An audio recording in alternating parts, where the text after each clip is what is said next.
it's beautiful to watch the growth of my friends. And at the beginning, there were some new ideas and new concepts of us getting together and having a sketch writing session or talking about local organizations we can write with. And then now we are at a video come out today on our Instagram about Devin, who just interviewed a girl with 10,000 followers in Washington, D.C., and a song that just hit 200,000 streams on Spotify within a couple weeks. And I was like, this is the growth that, putting ourselves and thinking about ourselves as creatives and writers and comedians, and now changing it from, not even being guys on the couch, but, just being funny, goofy guys to being somewhat of online comedians and influencers, as a lot of people say.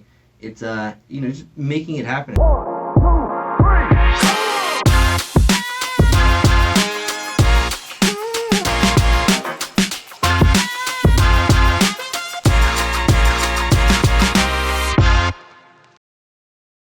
You're listening to America's Healthiest City on Mike King Biz Radio Network on ESPN Richmond 106.1 and Choice 105.3. Welcome to America's Healthiest City. I'm your host, Will Melton. Today we have Ray Reddy from Everybody Eats Entertainment. I'm excited to bring this show. I've known Ray for a little while, and we've had some interesting conversations, and we're going to have an interesting conversation again today. But before we get started, for those of you who are tuning in for the first time, America's Healthiest City is a 10-year community partnership to make Richmond, the entire region, the healthiest in America by 2033. We've got a lot of work to do, and we've got a lot of folks working on that cause. We do have to work on it together, so please check out americashealthiestcity.com to see how you can get involved. Without further ado, I want to bring on Ray Reddy. Ray, thanks for joining us today. Thank you for having me. This is an absolute pleasure. Surreal experience as well, being here in the studio, actual mics. I'm not using my prop microphones anymore. Yeah, but this is ESPN Richmond, so welcome. Thank you for having me. All right, so Ray, you are a social media influencer, a food drive organizer, an entertainer extraordinaire, and so many other things. So we want to just start out with the same question I ask everybody: Are you original to Richmond, or did you move here some point later? That's a great question. A lot of people ask me that as well because I love repping the entirety of Virginia. I am a Virginia native. I started in Northern Virginia, Alexandria, a little more coastal than the Nova mentality that a lot of people associate with that area. But and then I did a portion of time in Virginia Beach down in Newport News at Christopher Newport, and then lived there all 4 years as well, which was an eye-opening experience and really taught me a little bit more the picture and honestly just not even the extremes of Virginia, but how beautiful it is and that you can have so many different things. And then I found my way to Richmond, I guess about 5 years ago in 2018. That's awesome. So what brought you to Richmond? A little bit of everything. I had a group of friends down here that was young individuals living in college and just having fun, and then also the kind of freedom of getting away and, if anything, kind of starting the next chapter post-college, and that, I knew not necessarily what I wanted to do, but more so that I wanted to help people, and I wanted to just be in a kind of active city that was very, I wouldn't say homely, but definitely had a little bit of flavor to it and pizzazz that makes it a little different. But also, being from Northern Virginia, one of the things I hate about it is that it is about 30 minutes to get everywhere, whereas Richmond, you can get around in about 10 to 15, and so that's definitely the homeliness of Richmond, I think, is kind of what brought me here. It just felt very real and authentic, I'd say. So you've been here for 5 years, seen a lot change. What was it that, you left Newport News? I mean, was there that thing was missing from there, do you think? Or definitely, yeah. It was, I love Newport News, and it very, as I mentioned, the authenticity of it, the people were very real, and the experiences I have, I'm going to take with me forever, but very much to a certain extent, I'd say that the lack of the infrastructure and opportunity that, having lived in Northern Virginia and having done some internships and projects in D.C., I saw the picture of a capital city that has everything going on, the hustle and the bustle, the traffic, the sports teams and stuff, and then, kind of the other side of it, almost like a neighborhood-style college town that was not very built up on. And so having seen those two and having passed through Richmond many times to visit friends at VCU, it was kind of like the perfect medium for a young individual that was, if anything, I'd say looking to find themselves to a certain extent and figuring it out, but also noticing I'd say like a comfortability, the uniqueness of Richmond, and that you'll see, as I tell many people, you'll be in a line and have someone from New York in front of you and Georgia behind you, and it'll be a corner store or something like that. And so there's a little bit of everything here. So you and I met through Richmond Water through Instagram. Being influencers, being outside. Yeah, being outside. So before we get into Everybody Eats Entertainment, I want to talk about what kind of brought you to where you're at today. So tell us a little bit about what you studied in school and kind of what a little bit of your professional background is. Yeah. Growing up, I went to a small Catholic high school, and it was actually very surprising because the things that resonated most with me were kind of the philosophical and religious conceptual talk and stuff like that. And so going to college, I had ideas to be a business major and do all these kind of sciencey things, and then kind of fell into this notion of being a philosophy major with a media minor, and kind of not snowballing those two, but kind of collaborating on those two into being a social media analyst and strategist and stuff like that. And so, and then after a failed dream of doing that a couple of years ago, I wouldn't even say a failed dream, just kind of growth as a human, I wanted to be a little bit more hands-on in the community and with the people that I was helping. And so I moved from working at the Boys and Girls Club in Newport News to Richmond and started doing some business jobs, and then found myself being a special ed teacher. And the special ed teacher phase was beautiful and very honest. It was during the bit of COVID, which was, I guess, what led me to do that was kind of the security behind the need for teachers and people to serve. And that, you always hear about the teacher deficiencies and all this, and what better way than to give your hands and your body to it. And so I was that for 2 years and was in the process of getting my master's and things, and then some kind of unfortunate circumstances happened, and if anything, it kind of just made me reevaluate some of my priorities. And in thinking about that, I was looking around and just looking the kind of the revolution we're experiencing a little bit with the digital media and YouTubers and social media and stuff. And I said, if I can't be in a classroom or help these kids, one-on-one, one of the best things I think I could do for myself is build a platform to talk about causes and influences that I think should be talked about more, and hopefully amass a following to help support some of these followings. So you have a ton of energy. You go out, you observe. That's the idea. Yeah. We're outside. Yeah, Get outside. So talk about that. You talk about observing a lot, and can you explain to the folks who may not have tuned into you on YouTube or Instagram what does observing mean? Yeah, observing it's a simple concept, and I mean we spoke a little bit about it at the cleanup, but one of the things I noticed within myself was that I was, to a certain extent, self-conscious about judging myself before doing things. And so getting out, and whether it is doing something you've never done before or doing the things that you love to do, getting out and just being in public, observing the experience. And that, the only way I truly believe you can learn things, you can read about it and you can watch videos, but getting out there and getting the sans experience of hearing the music in your ears and your body shaking and your phone's dying or something, but it's one of those things that you have to, learning from doing things and kind of making observations in nature as if it were a scientific experiment of, it's, okay, maybe that's not my crowd, or maybe this, but the more you sit there and think about it, at times you can overthink things and forget to make the first step. So being out, observing has been good to you. You've amassed a following.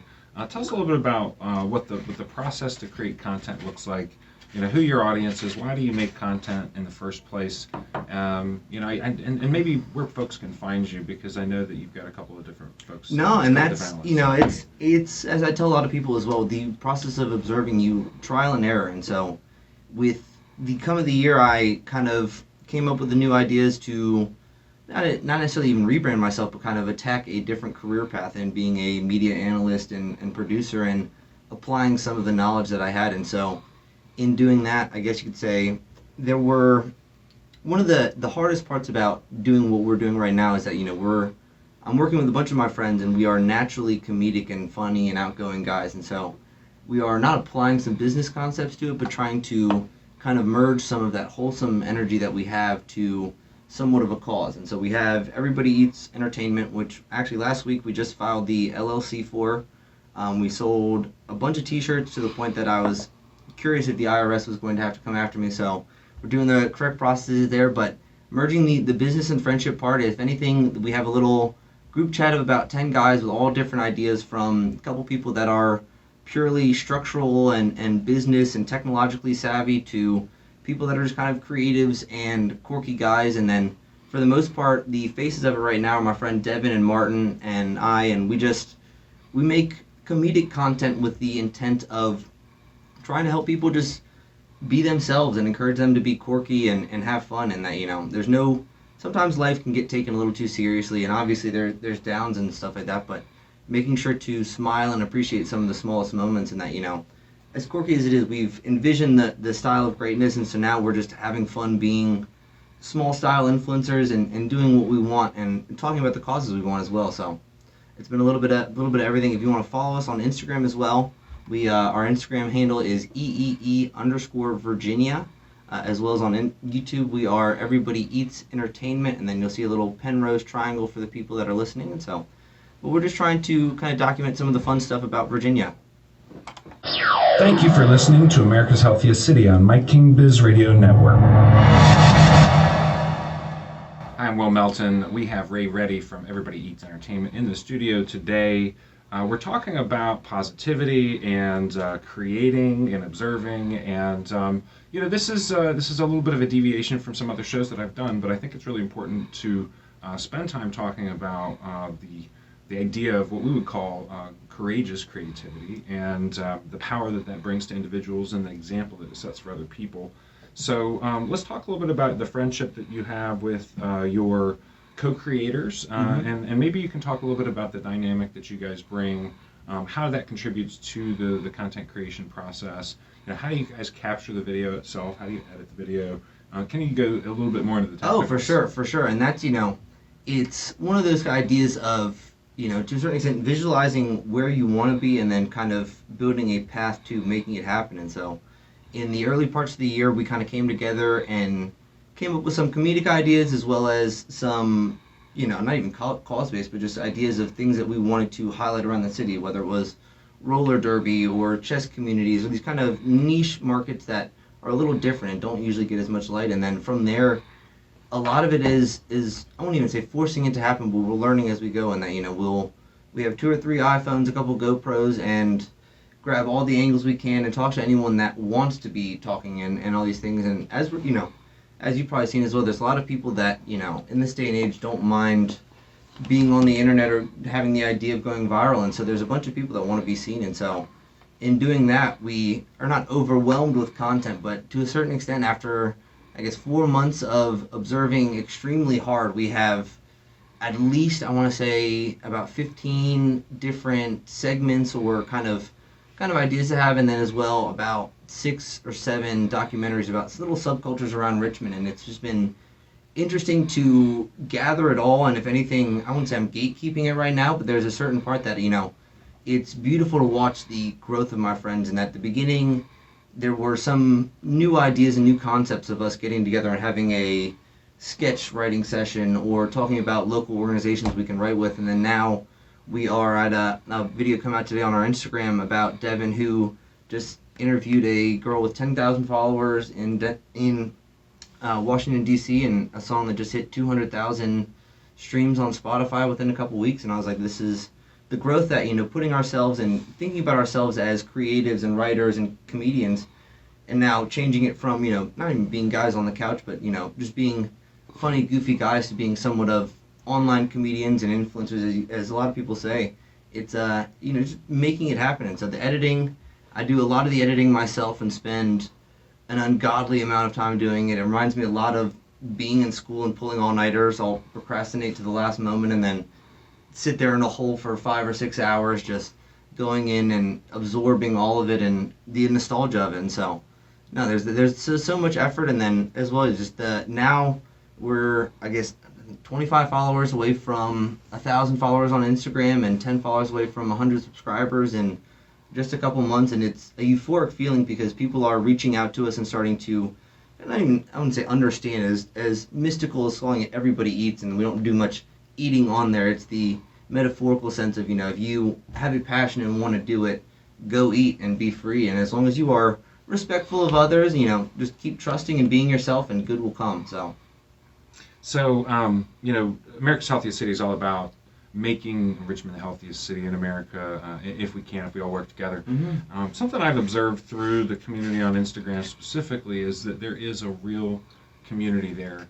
You and I have some mutual contacts in the space. Mm-hmm. Tell me a little bit about, what do you experience in that space, and What's that phenomenon about? It's and I was talking to Devin and Martin about it a little bit yesterday, and we experienced it full hand right after the hot dog eating contest. In that, we had a comedic skit about the concept of bullying, which is just hanging out and being yourself and being comfortable, and then followed it up with a strong media push for a hot dog eating contest and canned food drive, which was ended up being an excellent event. And we just had, I think, it's about like 7,000 accounts reached and touched, and more likes than we've ever had. And not only to have the community on Instagram, but then we went to a flea market on Sunday at the Diamond, and it was an overwhelming reception from friends and people that most of them I did not know before the year. And if anything, it's very interesting now knowing the kind of online personas of people and having that kind of reception that, we're walking around, oh, everybody eats, hey, man, what's up? And then,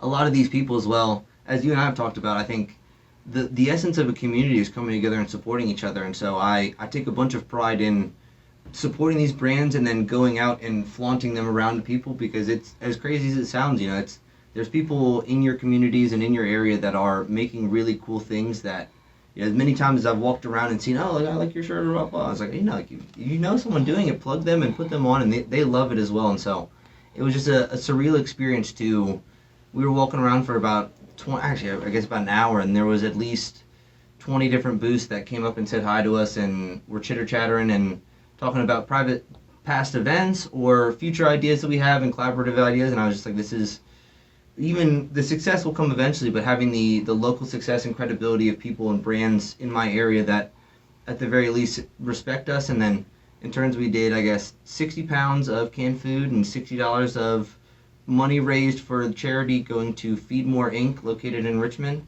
And then as well, we did the winner of the hot dog contest won $30, and then someone in the crowd won $30 as well. And so it was just a good old hootenanny. We had a bunch of people playing music and having a good time. And so we're in the works right now for a pizza eating competition next month. I'm loosely thinking July 15th. Gonna do I have a friend that's releasing an album as well, and so hopefully we can do a little collaborative experience. But the cause action behind it is going to be a supplies drive for homeless people, and that just old t-shirts, socks, bags, waters, anything you can have. People have so much stuff. I just moved, and so I literally have bins and bins of just old stuff sitting there. I was like, I can, better than throwing it out or donating it to some place, let's just go around Richmond and give out these things to people that truly need it in hand. And so, well, I know there's a couple of different pizza places not too far from you. Have you thought about a partner in this? It's been decided, and personally, I'm curious what your expertise or opinion is on the best pizza place in Richmond. But at the Observatory, we believe that Benny Ventano's on Main Street is hands down. They call it the Slice of Virginia, the Virginia Slice. It's about as big as your face.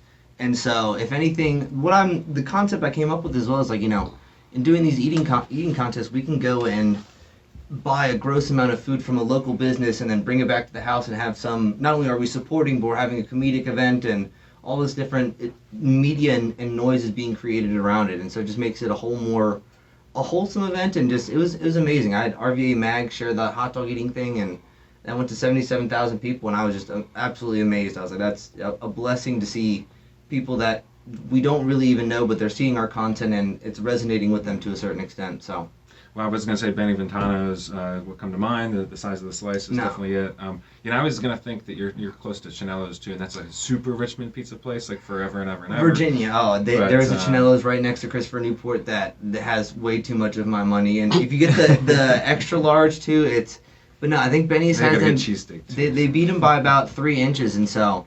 And the O2 being the Virginia Slice, I know a couple folk over there, and I'm going to talk to them soon about getting it ready, and more so just even preparing them, because having worked in food industries, if you surprise a place like that, they just get overwhelmed, and you end up ruining other people's nights because they're overwhelmed. So I'm going to give them a heads up, let them know we're going to be ordering about 4 to 5 pizzas and having a good old pizza party. Yeah, that's my midnight pizza spot. No, the late night slice, open till 3 a.m., excellent staff. They're humans as well, and so that's what I really like about it. Usually playing loud music that you're hearing not on the radio because it's not always the most wholesome, but no, it's just a wholesome experience, I'll say that. All right, so you're listening to America's Healthiest City on ESPN Richmond 106.1, part of the Mike King Biz Media Network. I'm Will Melton. This is Ray Reddy. We are talking about making Richmond a healthy place, and you know what? Sometimes it's really just about living your life and living it with joy.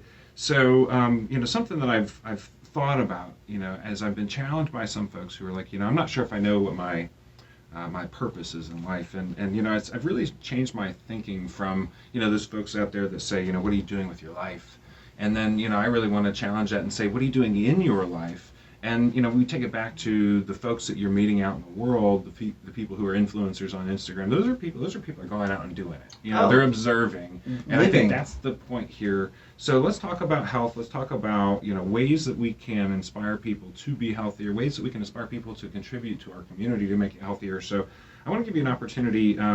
Actually, I want to do two things before we go there. I want to talk to you about bullying, because I really did like that, and I want to know, is that did you guys make that up, or is no? I believe it is I'm not sure if it's a Virginia term, but it's a slang term that just it's you're cool and you're just hanging out, and it's like, oh, like, come hang out, and so it's a goofy another term, and I love Virginia as well. And one of the natures between us is that we have lots of kind of inside jokes that mean nothing to like everyone else, and when we say that, oh, come bull, they're like, what are you talking there? But being on the inside is just a quirky little joke of keeping people honestly on their toes, and that like there's a lot of people walk around head down and they're just kind of about their day, and when you give them something that's different, it kind of, oh, well, what's this? And so, we don't mind, don't be afraid to be different as well. And that's, as quirky as it is, Devin is the skinny, scrawny one of us, and I set up to do a segment and then just gave him the freedom to run with the camera, and he absolutely knocked it out of the park. And then as well, because I was like, I'm sitting here trying all these skits and all these things, and then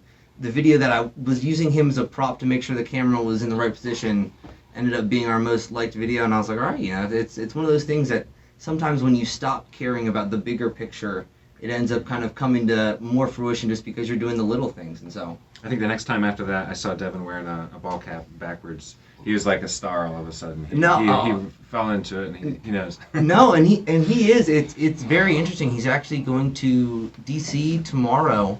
I can't say which movie it is, but he is a screen actor, and so that was part of the reasoning behind not only bringing him in, but by us becoming influencers, is that he already does a bunch of media and screen acting, and so having a person that knows the more professional side and stuff like that. And so he sent me a scene of him dancing at booling at a party, and I was like, that's just exactly it. And so having that, if you want to be it, you have to kind of live that role before. Sometimes what they say, you gotta pretend it. What is it? Fake it till you make it. Be it till you become it. No, be it, and exactly. It just and that's I think as well some of the resonation of this is that we truly are living the comedic lifestyle of just bringing stupid things to life, or I have some ideas to do, kind of like make it make sense, and just talking about things that are not even quirky, but everyone understands, but they aren't talking about, and bringing to light those things that, if anything, as a self-conscious individual, I love to overthink things and have the whole conversation with myself before I've even brought it to light. And so, that's definitely one of the aspects of it there, is just seeing the living it aspect. And then, as you said, when we were walking around the Diamond, it was a euphoric feeling having people come up to say, oh, hey, man, or like, I saw the hot dog eating contest on so-and-so's Instagram, man. I was like, oh, that's, I'm blessed to be here and blessed to be, if anything, using my space to talk about better stuff as well, so. Well, giving you an opportunity to contribute to the ideas board on americashealthiestcity.com, you have a rich lived experience at your young age. Give us one or two things maybe that folks might think about. We'll add it to the ideas board after the show, so people can go and comment on it. No, and I remember when you sent the ideas board, and I got into it late night and wrote a bunch of stuff down. But if anything, as we were just kind of mentioning there, and honestly, I wore the shirt to support it. A friend of mine, I met them at the Beyond Boundaries event. It's Say Hello Threads.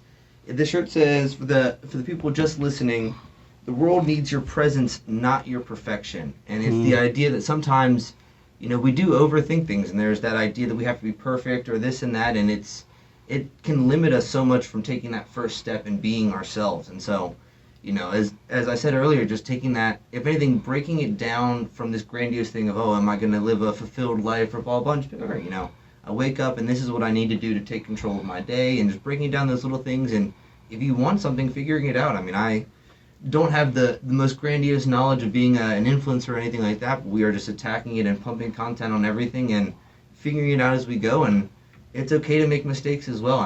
It's the process of learning, and that you learn what works and what doesn't. And so kind of, I'd say, be less hard on yourself. It's okay to make mistakes and try things and learn things and learn what works and also what doesn't work, because that's truly from observing and scientific observations. It's just one of those things that if you try it out and you don't like it, you then have an opinion that's formulated rather than listening to someone else tell you how to live your life. And so it lets you be free.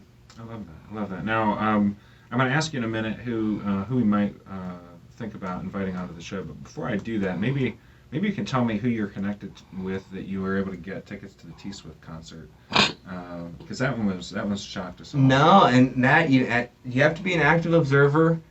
Devin actually did some heavy work on that one and was in the queue for the Taylor Swift ticket line when they shut down, when it crashed the system.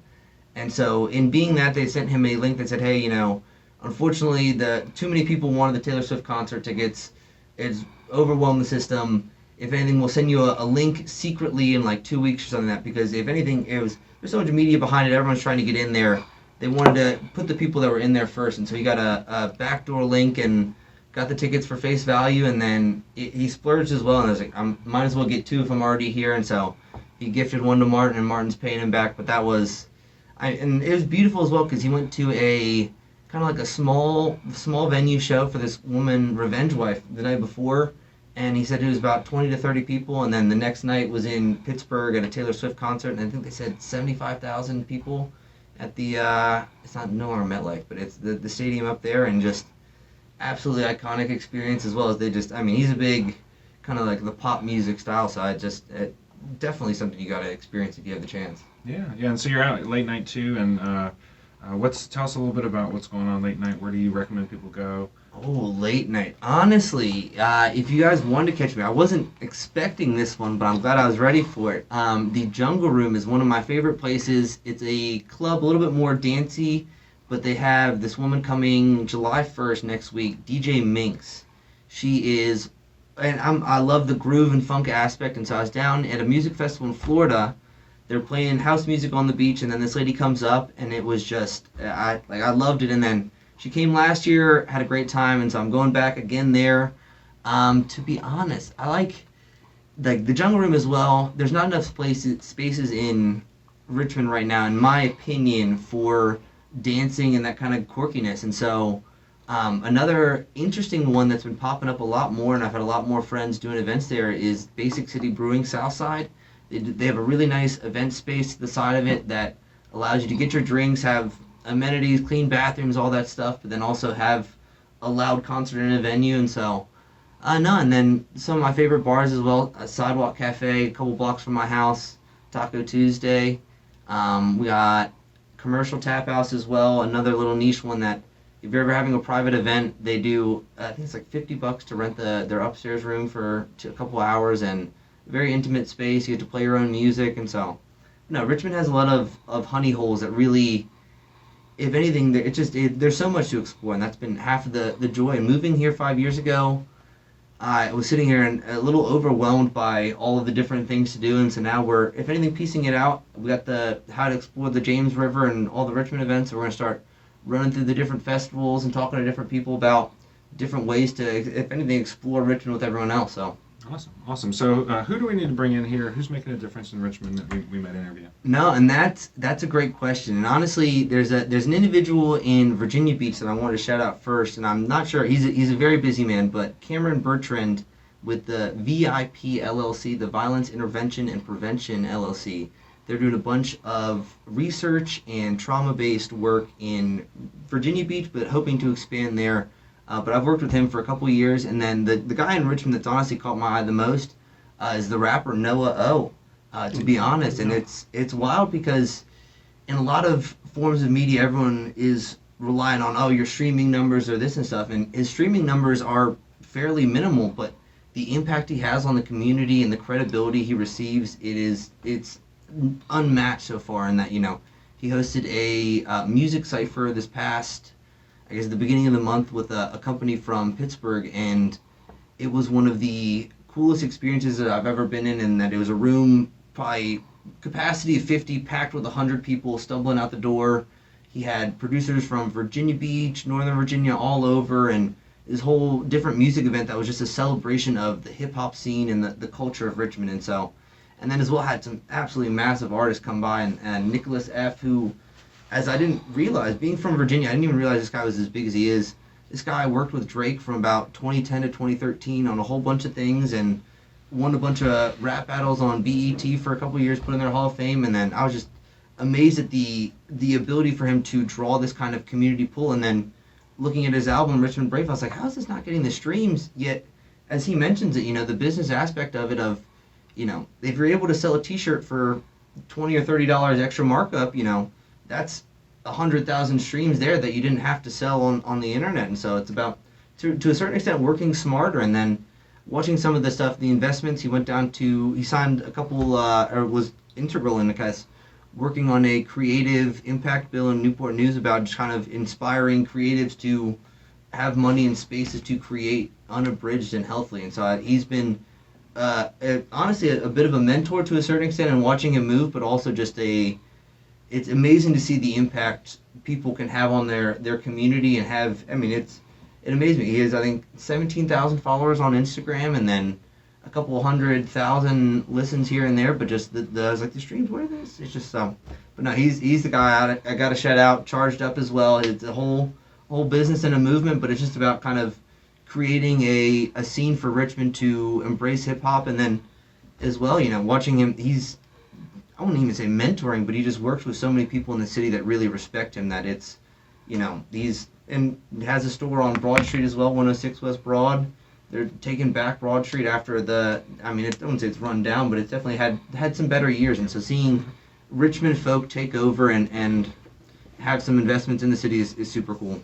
Well, Ray, thanks for coming on with us today. I really appreciate your time. It was very insightful. Yeah. I believe very much in what you're doing, and we're going to be big supporters. Yeah. This was America's Healthiest City on ESPN Richmond 106.1. Please check out americashealthiestcity.com. If you represent a business, a nonprofit, an academic institution, or a government agency, and you want to see this change happen, please look into becoming an ambassador. Check out the ideas board.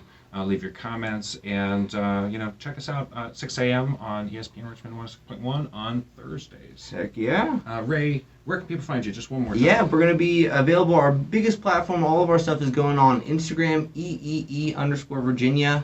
And then YouTube, we do a little bit more long format and just talking about different things. That's Everybody Eats Entertainment. And then you'll see a little Penrose triangle that says Everybody Eats in it. But other than that, we're just flooding the system. As I mentioned, the pizza eating contest, July 15th.